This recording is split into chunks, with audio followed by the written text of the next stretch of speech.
감사합니다.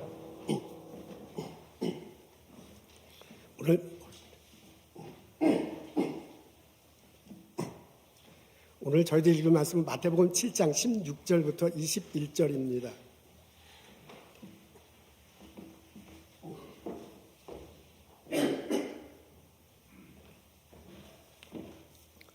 오늘 저희 읽을 말씀은 마태복음 7장 16절부터 21절입니다. 제가 읽겠습니다. 그들의 열매로 그들을 알지니 가시나무에서 포도를 또는 엉겅퀴에서 무화과를 따겠느냐. 이와 같이 좋은 나무마다 아름다운 열매를 맺고 못된 나무가 나쁜 열매를 맺나니 좋은 나무가 나쁜 열매를 맺을 수 없고 못된 나무가 아름다운 열매를 맺을 수 없느니라. 아름다운 열매를 맺지 아니하는 나무마다 찍혀 불에 던지느니라. 이러므로 그들의 열매로 그들을 알리라. 나더러 주여 주여 하는 자마다 다 천국에 들어갈 것이 아니요 다만 하늘에 계신 내 아버지의 뜻대로 행하는 자라야 들어가리라. 아멘. 소설가 모파상의 작품 중에 목걸이라는 단편 소설이 있습니다. 프랑스 파리가 배경이에요. 마틸드라는 여인입니다. 이분이 아름다운 미모를 가졌는데 집안은 무척 가난합니다. 어느 날 남편이 의기양양해서 돌아와서 파티 초대장을 보여줘요. 우리 파티에 갈 수 있게 됐다. 그랬더니 그것을 보고 마틸드가 심통을 부립니다. 입고 갈 옷도 없는데 그것이 무슨 소용이 있어? 그래서 남편이 비상금을 털어서 옷을 장만해 줍니다. 옷을 받자마자 또 궁시렁궁시렁해요. 장신구가 없는데 어떻게 그곳에 갈 수 있겠어? 그래서 어떻게 할까 궁리하다가 친구한테 장신구를 빌리기로 합니다. 다이아몬드 목걸이에요. 다이아몬드를 딱 차니까 얼굴도 이쁘고 옷도 새로 장만했으니 여왕 같아 보입니다. 그래서 너무 기분이 좋아서 파티에 갔어요. 많은 사람들의 주목을 받습니다. 수많은 남자들이 와서 같이 춤을 추자고 요청받기도 했습니다. 그분의 일생에 가장 행복한 날이었어요. 이렇게 파티가 계속됐어. 새벽 4시 파티가 끝납니다. 사람들이 집으로 돌아갈 때 이 마틸드와 남편도 허겁지겁 집으로 돌아왔어요. 가서 보니까 아니 이게 어떻게 된 겁니까? 목걸이가 없어졌습니다. 얼굴이 막 노래져가지고요. 되돌아갔는데도 찾지 못해요. 경찰에 신고했는데도 발견하지 못합니다. 그래서 할 수 없이 똑같은 목걸이를 사서 친구에게 돌려주었습니다. 36,000프랑이야.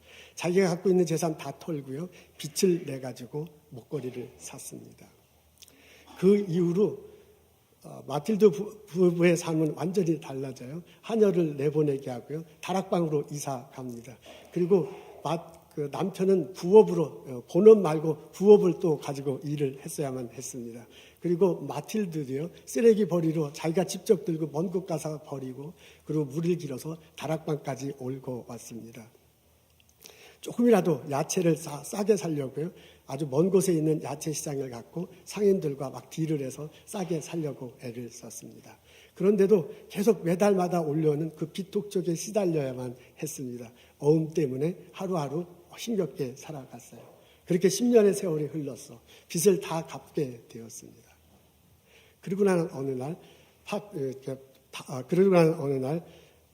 공원에 놀러 가요. 햇빛이 반짝이는데 그때 친구를 만납니다. 10년 전에 자기에게 목걸이를 빌려줬던 그 친구야. 그래서 자기가 이제 빚을 다 갚았으니까 그러니까 홀가분한 마음으로 친구를 찾아가서 인사를 해요. 근데 어떻게 된 게 그 친구가 나를 알아보지 못하는 거예요. 10년 동안 너무 고생했어. 늙고 병들어 있는 모습이에요. 그래서 알아보지 못합니다. 마음 아픈 일이 벌어졌죠. 그리고 시간이 지나고 난 다음에 친구인 것을 확인하고 난 다음에요. 이 마틸드가 그 친구에게 무슨 일이 있었는지를 얘기해요. 근데 그 친구가 듣고 깜짝 놀라잖아요. 마틸드, 그거는 가짜 목걸이였어. 그건 500프랑밖에 되지 않는 거야. 라고 말하면서 단편 소설은 끝이 납니다. 가짜 목걸이 때문에 그녀의 일생은 완전히 망가지게 되었습니다. 책을 덮고 나면 우리는 여러 가지 질문이 떠올라요. 왜 그녀에게 이런 일이 벌어졌을까? 목걸이를 잃어버렸기 때문에 그런 일이 벌어졌을까? 그 목걸이가 가짜이기 때문에 이런 일이 벌어졌을까? 아니면 저는 중학교 때 이거 처음 읽었는데 친구가 빨리 얘기를 안 해줘갖고 이런 일이 벌어진 게 아닌가라는 그런 생각도 했습니다. 근데 작가 자신은 그 원인이 마틸드의 마음, 본심에 있었다고 묘사합니다.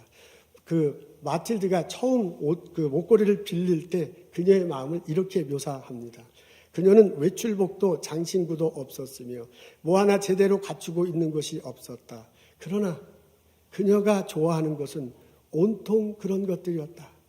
사람들의 눈길을 끄는 것, 사람들이 선망하는 존재가 되는 것, 세상의 화제의 대상이 되는 것, 이것이 그녀의 간절한 염원이었다. 문제는 그녀의 허영심이었습니다. 그 허영심이 가짜를 쫓게 하고 가짜에 의한 자신의 삶을 살도록 이끌도록 했습니다. 모파상이 이 소설을 통해서 말하고 싶어하는 것이 그거예요. 우리 인간 본성 깊은 곳에 있는 허영심, 바로 그것입니다. 우리들 마음속에는 우리들의 생각이 있습니다.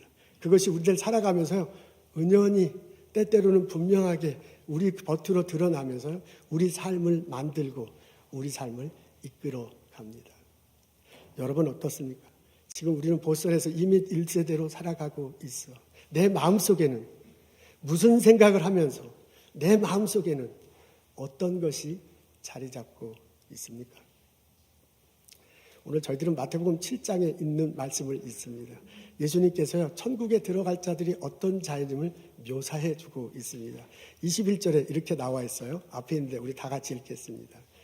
나더러 주여 주여 하는 자마다 다 천국에 들어갈 것이 아니요 다만 하늘에 계신 내 아버지의 뜻대로 행하는 자라야 들어갈 것이다.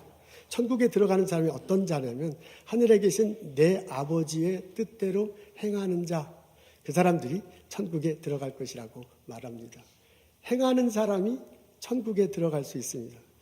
행하기 위해서는 그 뜻이 무엇인지 알아야 될 거 아니에요? 그 뜻을 알고 행하는 사람이 천국에 들어가요. 근데 그 뜻이 누구의 뜻인지, 그분을 신뢰할 수 있는지 아닌지, 그것을 신뢰가 돼야 그 뜻을 행할 거 아니에요? 이걸 우리 상식선에서 생각해 보면 아버지의 뜻대로 행하는 자를 이렇게 표현할 수 있습니다. 행하기 전에 알아야 돼. 알기 전에 그 말한 사람을 신뢰해야 돼요. 그렇다면 이건 이렇게 정돈할 수 있습니다. 하나님을 믿고, 여기서 내 아버지라고 했으니까 그건 하나님이시죠. 하나님을 믿고 그 뜻을 알고 그 뜻을 행하는 사람, 그 사람이 천국에 들어갈 것이라고 예수님이 알려주십니다. 예수님 당시에 예수님 알려주십니다. 그러니까 예수님의 말씀을 이렇게 놓고 판다면요, 하나님을 믿고 하나님의 뜻을 아는 것은 우리 속마음에서 벌어지잖아요. 그리고 그것을 실천하는 것은 겉 행동으로 드러나게 됩니다. 그러니까 우리들 일반적인 용어로 하자면 속사람과 겉 행동이 일치하는 사람, 하나님 안에서 속사람과 행동이 일치하는 사람, 그 사람이 천국에 들어갈 것이다 라고 그렇게 예수님 말씀을 해석할 수 있습니다. 근데 예수님 당시에 여러 사람들은, 지도자 되는 사람들은 그렇게 살지 않았는가 봅니다.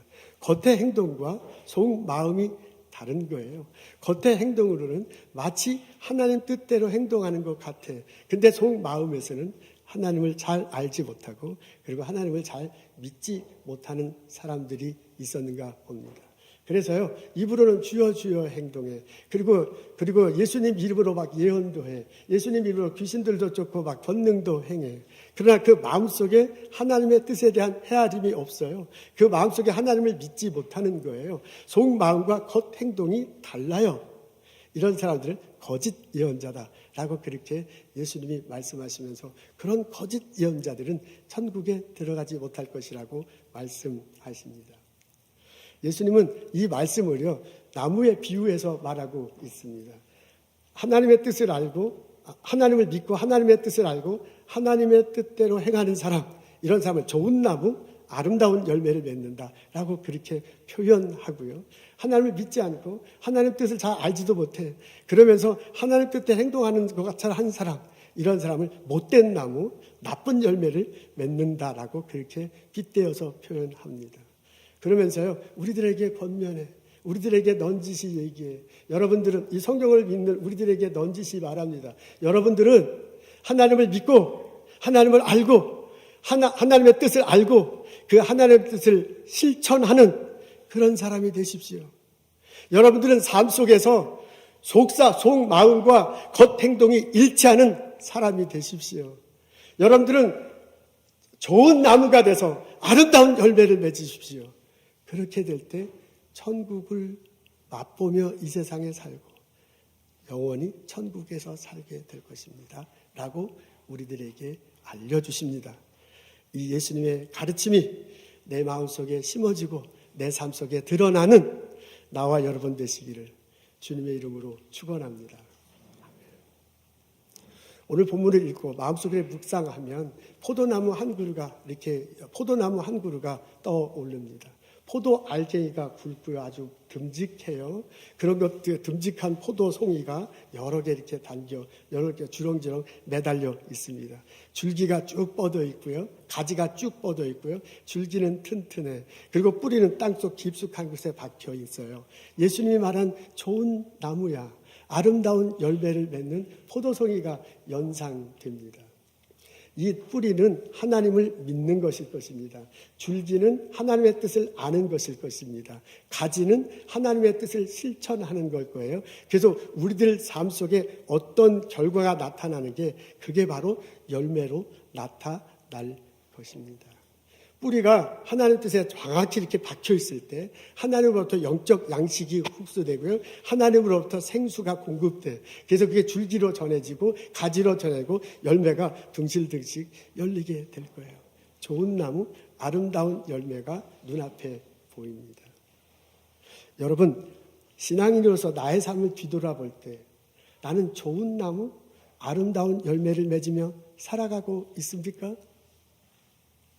아니면 나는 못된 나무, 나쁜 열매를 맺으면서 혹시 살아가고 있지는 않습니까?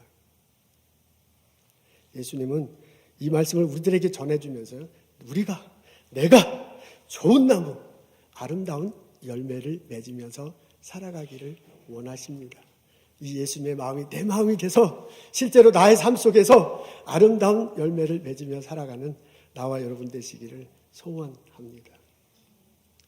여러분, 관건은 내가 예수님을 믿는가입니다. 내가 예수님을 믿을 때 하나님이 내 안에 계세요.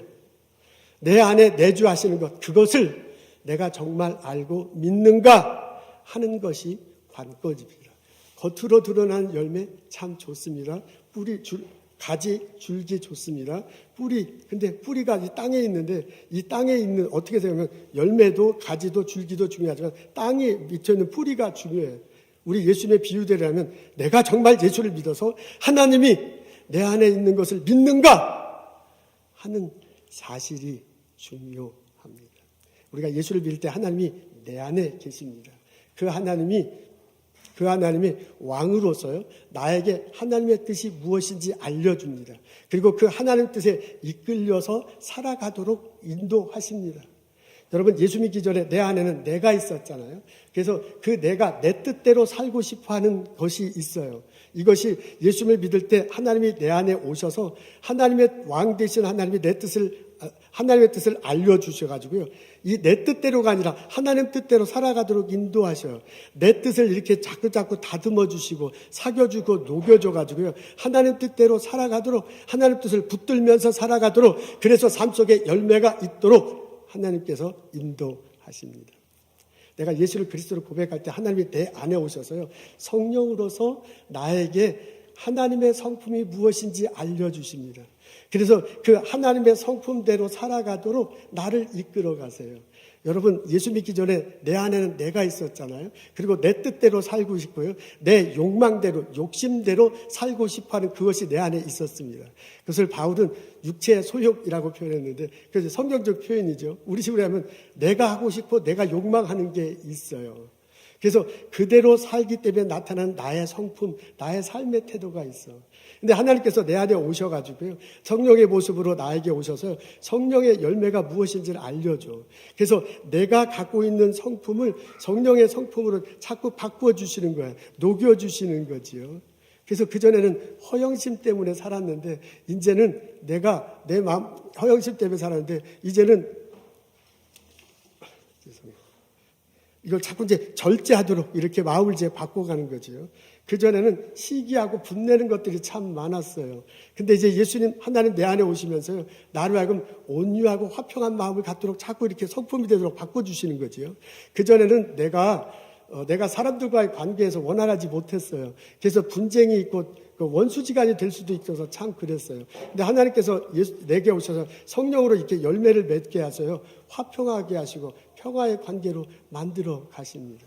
하나님이, 내가 예수를 믿을 때 하나님이 내 안에 오셔서요, 왕으로서 하나님의 뜻을 알려주시고 하나님이 성령으로서요 내 성품을 바꿔주셔요. 그래서 나의 신앙의 삶 속에 아름다운 열매가 맺히도록 인도하십니다. 관건은 하나님이 내 안에 있다는 것을 정말 믿고 그것을 경험하며 고백하며 경험하며 살아가는 것, 그것입니다. 누구든지 예수를 하나님의 아들이라 믿으면 하나님이 그 안에 있고 그도 내 안에 있느니라 라고 사도 요한을 통해서 하나님이 알려주셨습니다. 제가 그것을 붙들고 그것을 믿고 오늘 이 시간에 여러분에게 선포하고자 합니다. 저는 말씀을 준비하면서요, 이것을 선포하면서요, 하나님의 성령의 모습으로 이 자리에 오셔서 저의 선포를 여러분이 진정으로 받아들이고 그것을 믿도에 살도록 그렇게 인도해 주실 거라고 믿고 여러분에게 선포하겠습니다. 여러분, 제가 선포할 때 아멘 하고 받아들였으면 참 좋겠습니다. 입이 좀 잘 안 떨어지더라도 아멘 하고 화답하면 참으로 좋겠습니다. 우리가 십자가 달리시고, 여러분이 내가 십자가 달리시고 부활하신 예수님을 진정으로 믿고 그리스도로 받아들이며 살아가는 나와 여러분 되시기를 축원합니다. 아멘. 내가 예수를 그렇게 믿을 때 하나님이 내 안에 임재하셔서 나를 하나님의 뜻을 알려주시고 성령의 모습으로 나에게 성령의 열매를 맺게 하셔서 성품으로 바꿔주셔서 나의 삶에 아름다운 열매를 맺도록 해주실 거라고 믿고 그렇게 살아가는 나와 여러분 되시기를 축원합니다. 아멘. 제가 걱정했던 것보다 훨씬 세게 대답해 줘서 감사합니다.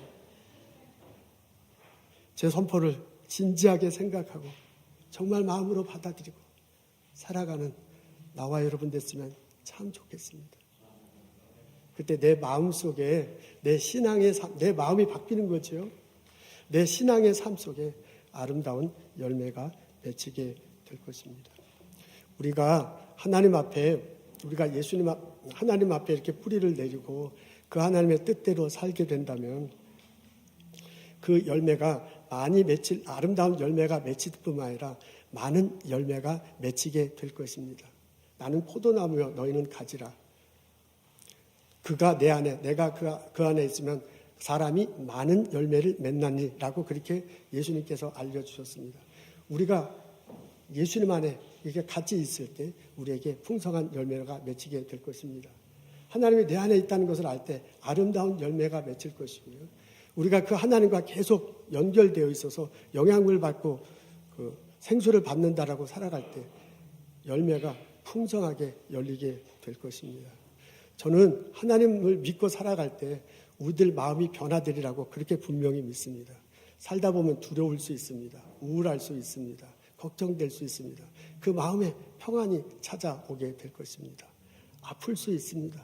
예수 그리스도인으로 고침받고 예수님 안에서 우리가 건강을 되찾을 수 있습니다.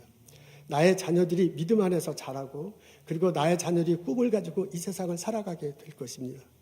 나와 사람들과의 관계 속 깨져진 관계가 다시 회복되는 일이 벌어질 것입니다. 여러분, 내 비즈니스에서, 내 연구에서, 내 학교에서 이 막힌 것 같은 것들이 뻥 뚫리는 그런 역사가 있을 거라고 저는 선포하고 믿고 여러분들을 위해서 기도합니다. 여러분의 연구 좋은 결과가 나타날 것입니다. 여러분의 비즈니스, 스몰 비즈니스 손님들이 오게 될 것이고요. 그 사람들도 활기찬 일들이 벌어지는 거예요. 내가 이 성경에 보니까 하나님을 믿을 때, 예수님 안에 있을 때 많은 열매가 맺힌다고 했어요. 정말 그 열매가 여러분들에게 맺혀지게 될 줄로 믿습니다. 여러분, 내가 하나님이 내 안에 계시고 그로 인해서 내 신앙 성품의 아름다운 열매가 맺혀. 내가 예수님과 더불어 살기 때문에 내 삶 속에 풍성한 열매가 맺히기 시작하면 내 주변에 사람들이 모이게 됩니다. 나 혼자 살아가는 것이 아니라 그 향기가 좋아서 그 열매가 좋아서 내 주변에 모이고요. 그 사람들과 함께 행복하게 살아가 이 땅에 그것이 천국을 누리면서 사는 삶이 아니겠습니까? 저는 중고등학교 때 경기도 과림이라는 동네에서 살았습니다. 지금은 시흥이라고 해서 아주 번화가가 됐는데 1970년대 경기도 과림은 아주 시골이었습니다. 과가 나무의 과자고 림이 숲을 림자예요. 즉 과일나무가 많다라는 그런 동네입니다. 거기는 포도밭이 참 많았습니다. 교회 그 동네에 이제 저희 아버님이 담임 목회를 하셨는데 교인이 100명, 120명 정도 됐는데 교우들 거의 대부분이 포도밭을 가지고 있었습니다. 그래서 교회 옆에도 포도밭이고요. 우리 집 저는 사택에 살았는데 집에도 포도밭이고요. 온통 동네가 다 포도밭이었습니다. 그래서 포도 농사가 잘 되느냐 안 되느냐가 아주 굉장히 그 마을에 중요하고 교회에서도 중요했습니다. 근데 이제 가을이 되는 것을 어떻게 하냐면 가을이 되면 이 포도송이가 이렇게 익어가면서 냄새가 솔솔솔솔 나요. 그래서 이제 가을이 오는다 하는 것을 냄새로 알 정도로 완전히 그냥 포도밭에 둘러싸여 있었습니다. 이제 가을이 돼서 포도가 주렁주렁 열리면요. 서울에서 사람들이 나들이를 와. 지금도 그런지 모르지만 70년대는 서울에 사는 사람이 나들이로 포도밭에 와가지고요. 그 포도를 거기서 과수원에서 사서 먹고 그리고 따고 가지고 갔습니다. 여기 애플 피킹 하는 것과 똑같아요. 그러면 그 동네가 이렇게 조그만 동네인데요. 서울에서 사람들이 오니까 막 득실득실 하는 거예요. 그리고 그 사람들이 과수원에서 포도나무를 따먹고 돈을 낼 거 아니에요. 이게 마을의 경기가 좋아지는 거지요. 이래가지고 이제 마을의 사람들이 다 행복한 이런 일들이 벌어졌습니다. 당연히 교인들도 행복한 일들이 벌어졌어요. 그래서 교회에 중요한 안건이 있을 때는 바로 그 포도 딸 때 하면은 그냥 다 교인들이 기분이 좋아서 오케이 하고 다 통과되는 그런 일들이 있었습니다. 그럴 때는요, 어른들도 좋지만 아이들도 굉장히 행복해요. 그래서 제가 중학교 다닐 때, 고등학교 다닐 때 교회가, 마을이 굉장히 아주 사람들이 많으니까 참 좋은 거예요. 그리고 교회도 아주 활발해지고요. 그리고 향기도 좋고요. 그래서, 이게 천국이 아닐까라는 그런 생각을 가진 적도 있습니다. 우리가 예수님 안에서 뿌리를 내려가지고요. 아름다운 열매가 이렇게 풍성히 맺혀지면 나의 일터에서, 내 연구소에서, 내 학교에서, 내 가정에서 내가 신앙 성품으로 인해서 내 삶의 기운을 해서 아름다운 열매가 풍성히 맺혀지면 사람들이 오게 되어 있습니다. 그 사람들과 나의 열매를 나눌 수 있습니다. 그리고 그 사람들과 더불어서 행복하게 살아갈 수 있는 거예요. 그러니까 예수님으로 이 땅에서 천국을 누리면서 살고 또한 그 예수님이 말하신 새하늘과 새 땅, 그 천국이 내게 온다는 것을 소망을 가지면서 이 땅을 살아갈 수 있게 된 것입니다. 이런 은혜가, 이런 축복이 우리들 모두에게 있기를 주님의 이름으로 소원하고 축원합니다. 룻기서에 보면 시어머니와 며느리 이야기가 나옵니다. 모압 땅에서 살고 있었습니다. 이분들이 남편을 잃고 이제 살고 있었어요. 근데 너무 가난하고 흉년이 들어서 먹을 것이 없고 가난해졌습니다. 그래서 시어머니가 본 고향으로 돌아가려고 해요. 그래서 며느리한테 얘기하잖아요. 너는 모압 사람이니까 너는 여기 있어라. 나는 고향 땅으로 가겠다. 그랬더니 그 며느리가 놀래가지고 그 시어머니 그런 소리가 어디겠습니까? 나는 같이 가겠습니다. 시어머니가 가는 곳에 나도 가고 어머니가 계신 곳에 나도 있고 어머니가 돌아가시면 나도 거기서 죽어서 장사 지내겠습니다. 라고 말을 해요. 그러면서 그 며느리가 이렇게 얘기하잖아요. 어머니의 하나님이 나의 하나님입니다. 두 사람이 이스라엘로 돌아왔어요. 베들레헴의 고향이야. 가서 거기서도 먹을 것이 없어요. 어떻게 할까 고민하다가 며느리가 이삭을 죽기로 합니다. 그때 추수 때였습니다. 그래서 아침에 일찍 일어나서 밭에 나갔는데 우연히 보아스라는 사람이 추수하는 그 밭에 갑니다. 그래서 거기서 이삭을 주셨어요. 그 주인 보아스가 이 여인을 알아봅니다. 그러면서 일꾼들에게 저 여인에게 배려해 주도록 해요. 그 여인이 이방 여인임에도 불구하고 시어머니하고 같이 가는 거야, 지금 둘이서. 그래서 시어머니를 봉양한다는 소식이 참 마음에 와 닿았어요. 그래서 그 여인에게 배려해 주도록 합니다. 식사 때가 됐을 때 먹을 것도 이렇게 나눠줘요. 그리고 나중에 해가 져서 집에 돌아갈 때 오히려 벼 이삭을 주면서 가져가라고 그렇게 말합니다. 그래서 이 며느리가 신나가지고 집에 돌아왔어요. 그 시어머니한테 무슨 일이 있었는지 말해요. 자초지종을 얘기합니다. 그때 시어머니가 아이디어가 하나 생각나잖아요. 이 며느리를 그 밭의 주인인 보아스하고 결혼하도록 하겠다. 이 두 며느리는 남편은 돌아가셨지만은 그 남편 소유로 있었던 땅이 있었습니다. 베들레헴에. 근데 그 땅을 이제 이스라엘의 풍습이에요. 이게 돌아가셨으면 이 보아스가 먼 친척 중에 한 사람이에요. 그 보아스가 이 남편이 남겨놓은 땅을 구입하고 남편이 남겨놓은 식구들을 같이 봉양할 수 있는 권한이 있고 의미가 있는 사람입니다. 이걸 성경은 물린다라고 이렇게 표현했는데 우리로서는 이해가 안 되지만 이스라엘에서는 그런 풍습이 있었습니다. 그래서요, 며느리를 그 사람한테 결혼시키면 그러면 좋을 것 같아요. 그래서 작전을 세우잖아요. 밭에서 이제 보아스가 잠자고 있는데 며느리를 잠입시킵니다. 보아스가 보고 깜짝 놀래요. 그리고 시어머니의 의도를 알아요. 그러면서 알았으니까 하여간 여기 있으라고 얘기하고요. 다음날 아침에 그 성문 앞에서 장로님들과 의논하잖아요. 그리고 그 사람 의논합니다. 그러면서 그 시어머니와 며느리 남편들이 남겨놓은 땅을 자기가 인수하고 그 두 사람을 가족으로 받아들여요. 그리고 며느리하고 결혼합니다. 이제 먹고 살 길이 생겼어요. 먹고 살 길이 없어가지고 왔는데 먹고 살 길이 생겼어요. 이제 가족이 없어서 왔는데 가족이 생겼습니다. 이걸 보고 같은 마을에 있는 사람들이 막 놀려요. 시어머니한테. 너 땡 잡았다. 며느리 잘 둬서 이런 일이 벌어졌다. 그리고 나중에 그 며느리하고 보아스가 결혼합니다.